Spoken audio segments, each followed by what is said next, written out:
Bueno,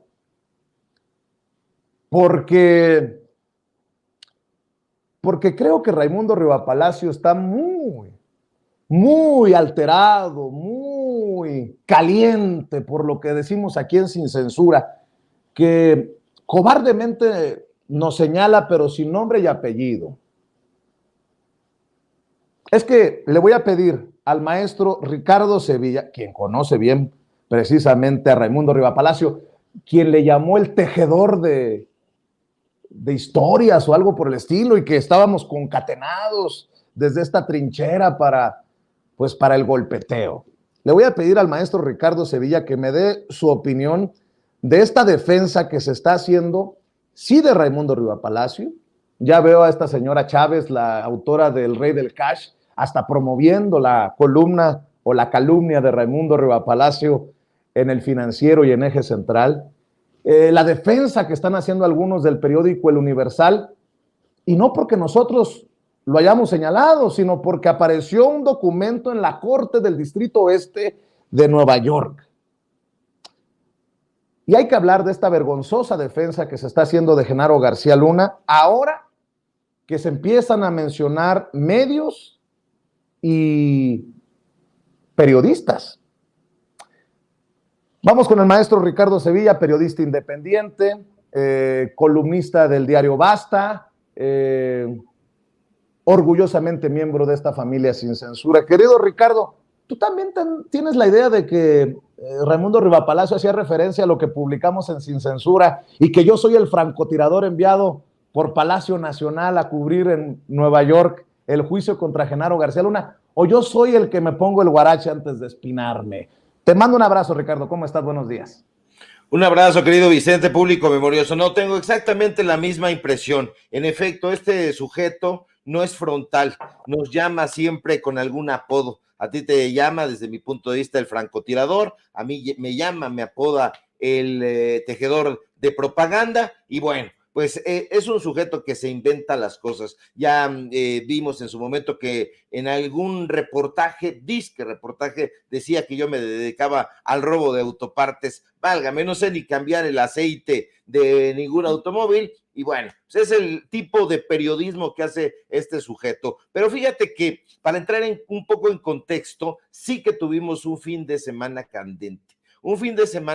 Esta defensa de la que tú hablas con puntualidad, que se hace desde los medios de comunicación, que mi querido Toño Ruiz llama medios de comunicación tradicionales, y que yo me opongo rotundamente porque son unos medios desastrosos y no siguen ninguna tradición, como no sea la del chayote y la de recibir el maiceo. Pues bueno, estuvieron y han estado desde hace mucho tiempo, no solamente el fin de semana, sino desde hace ya varios meses, defendiendo a Genaro García Luna, tratando de lavarse la cara anticipadamente. Pero ayer circula en redes sociales, particularmente en Twitter, este oficio del que hablas, esta carta donde los abogados de Genaro García Luna, este angelito del diablo, pedían al juez Brian Cogan que prescindiera justamente del testimonio de Héctor Villarreal, un personaje que no sabemos exactamente todavía quiénes. Han circulado varias hipótesis sobre la identidad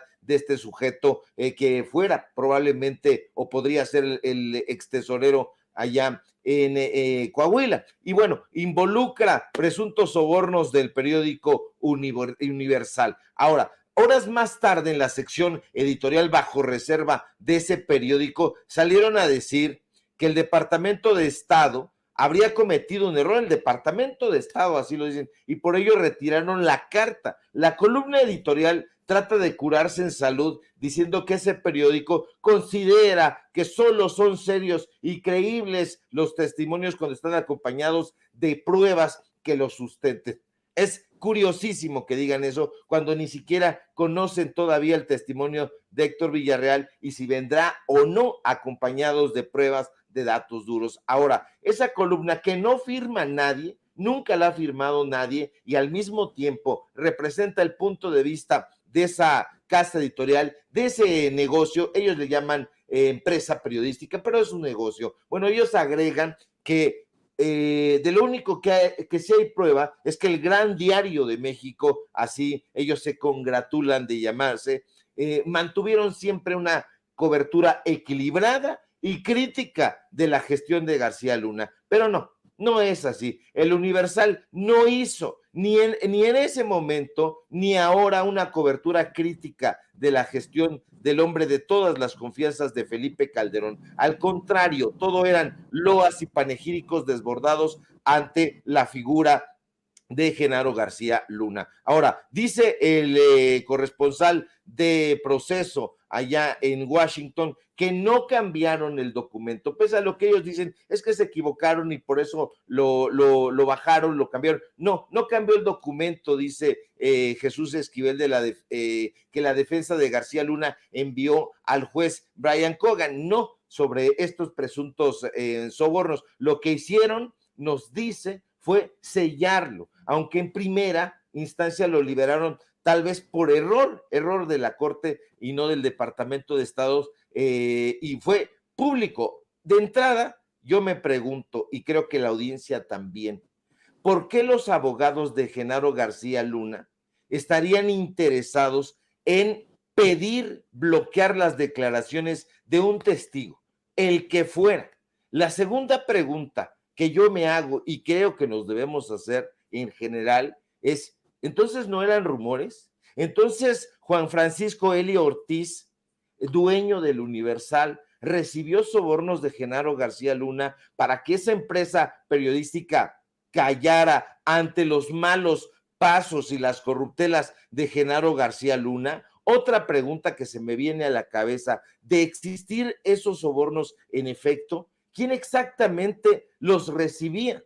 El dueño, Eli Ortiz, el director en ese momento, Raimundo Riva Palacio, por cierto, los reporteros especializados, los articulistas, los columnistas, ¿quiénes exactamente? ¿Qué personajes? Sería que la mar de deseable que ese listado se diera a conocer, porque uno dice, ¿quiénes? ¿Qué personajes son exactamente esos? ¿A quiénes les llegaban los cañonazos de dólares del tartamudo, de la metralleta, como dicen que apodaban a Genaro García Luna? Ahora mal, sabemos desde hace sexenios que el Universal, el Gran Diario de México, es el periódico oficial de la corrupción. Basta echarle un ojo a quienes escribían en ese momento y a quienes escriben hoy. Héctor de Mauleón, Guillermo Sheridan, Carlos Loret de Mola, Pepe Woldenberg, una grey de personajes que no se han caracterizado por ser periodistas probos, ni periodistas honestos y ni siquiera periodistas. Entonces, Genaro García Luna y Felipe Calderón eran el brazo político del cártel de Sinaloa, pero ¿y entonces la función del Universal cuál era? ¿Ser el brazo mediático? Eso es terrible porque de ser de esa manera se está destapando, como dijo hace unos minutos Jorge Armando Rocha en Twitter, se va a destapar una cloaca, pero más allá de destaparse esa cloaca, ¿quiénes van a salir? ¿Qué medios de comunicación van a salir de todos con esos ropajes escatológicos? Y más allá de eso, ¿de qué estamos hablando? Ya no son solamente periodistas chayoteros, estamos hablando entonces de narcoperiodismo.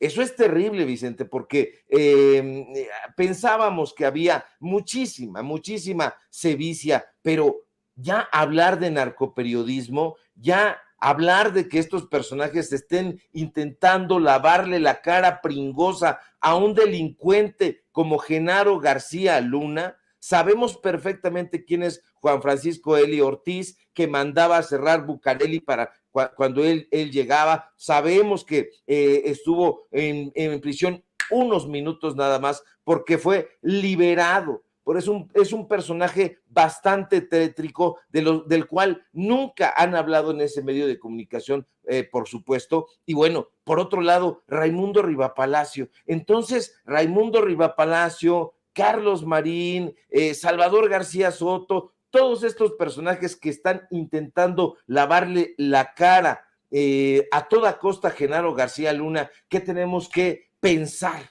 Que son los que recibieron esos cañonazos de dólares pagados por Genaro García Luna, que se toque lo que se tenga que tocar, Vicente. Tiene que salir toda la información de quién recibió dinero ya de la PFP, sino del crimen organizado. Y sería muy salutífero, un bálsamo a la justicia que necesita este país, que se señalara con todas sus letras a estos personajes que, insisto, ya no serían solamente desinformadores, sino personajes coludidos ya con el crimen organizado. Dinero del crimen organizado es de lo que estamos hablando. Entonces, hay que esperar quién es Héctor Villarreal, insisto, Héctor Villarreal Hernández, que podría haber sido el titular del sistema de administración tributaria del estado de Coahuila, y vamos a permanecer muy atentos y estamos a la expectativa, pero creo que ellos, estos personajes, estos periodistas, son los que están más nerviosos que nadie. Claro que sí, mi querido Ricardo, y fíjate que esto va a ser también para la mesa de diálogo que se viene a continuación, pero estoy revisando lo último que publican desde Nueva York. Por eso tenemos que regresar. Por eso Sin Censura va a regresar a la Corte del Distrito Este de Nueva York para estar ahí y para reportar en tiempo, con la inmediatez que requiere esto, a la audiencia de Sin Censura, Ricardo. Estoy leyendo a los colegas periodistas corresponsales que están dando cobertura el día de hoy al juicio contra Genaro García Luna. Escribe, así como le mencionaba hace un rato a Keegan Hamilton, ahora le leo de Jesús García. Keegan Hamilton había señalado que el juez Brian Cogan no quería que se mencionara las evidencias o las presuntas evidencias y testimonios de supuestos sobornos al periódico El Universal. Bueno, Jesús García escribe en Twitter: juez Cogan podría permitir a los fiscales presentar sus pruebas sobre presuntos sobornos de García Luna a los medios. La referencia debe ser precisa. Estamos trabajando en ello, dijo la fiscal que lidera. El juez también pide a la defensa cuidar las puertas que abre. El abogado César de Castro cuestiona al ex policía Francisco Cañedo, quien ha buscado precisar sus respuestas, sin un sí o un no solamente. El juez le ha pedido responder preguntas específicas. Francisco Cañedo en algún momento le dijo a de Castro que éste quería respuestas sobre una historia distinta, no la que él había contado sobre García Luna y su reunión con narcos. De Castro luce desesperado, pero ha tratado de acorralar a Cañedo. De Castro, el abogado defensor de Genaro García Luna, ha cometido errores en fechas sobre historia de Laida Sansores. Cañedo lo ha corregido. Se está revisando la carta que entregó a Sansores. El juez no quiere que se revise toda. De Castro dijo que algunas partes. Así que, mi querido Ricardo, en pleno jaloneo, en este regreso intenso por allá en Estados Unidos, en donde, hay que decirlo, es un día normal, no como acá en México, que es un día festivo, un día en el que muchos no trabajan, y bueno, allá en Estados Unidos a todo lo que da la batalla en el juicio contra Genaro García Luna, Ricardo. Sí, por supuesto, se tiene que llevar a cabo el trabajo dentro del ramo periodístico siempre. Es como los hospitales, no paramos, la información no para. Y este fin de semana, insisto, fue muy intenso y vamos a estar dando la cobertura desde nuestra propia trinchera, con los medios que tenemos a nuestra disposición, que siempre son modestos, pero la gente necesita estar bien informada. En nuestro papel, pues nosotros estamos siempre verificando los nombres, verificando las fechas, estamos buscando esta información haciendo entrevistas, animando a la gente que nos busca también a que dé sus testimonios, a que cuando nos están pasando estos contratos, estamos haciendo una recopilación de contratos que da justamente el Universal y otros medios de comunicación a la PFP, haciendo recopilaciones muy interesantes, y estamos haciendo también nuestro bonchecito en ese sentido de contratos que recibieron estos medios de comunicación chayoteros. Para nadie es un secreto que estos periodistas siempre, periodistas entre comillas, siempre han trabajado mirando hacia las clientelas, mirando hacia el dinero. Entonces, ahora que ya estamos hablando en estos términos de narcoperiodismo, ya estamos hablando de otra cosa. Ya estamos hablando de algo que atentó contra 600,000 muertos, deudos de guerra. Entonces, Felipe Calderón también tendría que estar en ese banquillo. Y yo no pierdo la esperanza de que así sea en algún momento. El camino que está siguiendo la Corte no me parece ningún montaje, como han estado diciendo en algunos espacios, que probablemente hubo ahí una negociación, que se va a ir Genaro García Luna. A mí no me parece que sea de esa manera, al contrario, me parece que están trabajando con muchísimo tesón, que nos estén tratando de vender esa impresión en los medios de comunicación corporativos, tratando de deslindarse, tratando de lavarse la cara, tratando de lavársela a Calderón, a Genaro García Luna, habla precisamente de la seriedad con que se están llevando a cabo todos estos testimonios y que todos prácticamente, todos los están tratando de minimizar, de caricaturizar, de desacreditar. ¿Por qué? Porque saben perfectamente, ya por ahí están corriendo los videos de Ciro Gómez Leiva, las ocasiones en que tuvo a Genaro García Luna ahí en Radio Fórmula y cómo prácticamente se le puso de tapete. Están circulando los videos desde hace tiempo de Carlos Marín haciendo exactamente lo mismo. El tema de Raimundo Rivapalacio es prácticamente el mismo, siempre poniéndose de tapete. Entonces, algo están escondiendo porque un periodista serio, un periodista sensato estaría aportando datos duros y todos los datos duros nos hablan de una realidad distinta, de una realidad que retrata de cuerpo entero a un criminal. Que lo haya visto en su momento anticipadamente Laida Sansores o Gerardo Fernández Noroña y que no lo hayan visto estos especialistas en catalogar y jerarquizar la información, nos debe hablar de la calidad, de la paupérrima calidad moral que tienen. Así es, mi querido Ricardo. Bueno, pues estaremos al pendiente de lo que publicas en los datos duros, estaremos al pendiente de lo que escribes en el diario y hay que invitar a la gente para que nos siga apoyando, Ricardo. Claro que sí, querido Vicente, público memorioso, síganos por favor en nuestras trincheras, estamos trabajando con todo el cariño, con todo el tesón, con todos los datos duros. Síganme por favor en Twitter, @Sevilla Crítico, en Facebook, Ricardo Sevilla, así nada más. Síganme por favor en el diario Basta, donde escribimos columna. Síganme por favor en los datos duros. Hoy tenemos informativo en punto de las 8:30 y síganme por favor aquí en La Familia Sin Censura, donde somos orgullosamente miembros. Estamos participando de lunes a viernes al filo de las 11 de la mañana. Te mando un fuerte abrazo, querido Vicente, público memorioso, y estamos aquí al pie del cañón, muy atentos a la información. Vamos con todo, Ricardo, el maestro Ricardo Sevilla hablando con nosotros sin censura. Y vaya que si circulan